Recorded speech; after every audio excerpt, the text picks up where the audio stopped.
WikiHow, there are some common misalignments that you might look out for in your own personal practice. The first being that people often shrug their shoulders up to their ears, which can create a lot of tension and even manifest in the form of headaches. So instead of shrugging the shoulders up, gently retract the shoulders back, away from the ears, elongate the sides of your neck, and continue breathing steadily through the nose.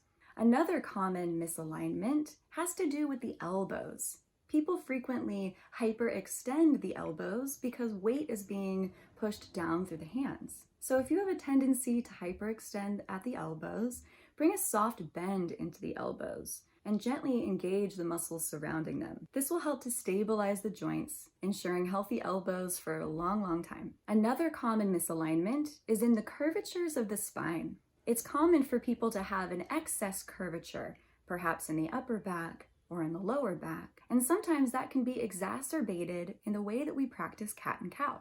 So a nice way to check your alignment and see what you really need from cat and cow is to have a little profile photo taken of you from the side, seeing if your upper back looks extra rounded or if your lower back is extra rounded. And then perhaps have a little video of yourself practicing this cat and cow from the profile view, seeing which curves look extra accentuated on your body. In yoga, as a form of therapy, the motto is that opposites heal. And so if your upper back is extra rounded, consider sending that roundedness into the lower back by bringing the hips back to the heels on the exhalation. Conversely, if your lower back is very much curved, consider welcoming that curve more into the upper back.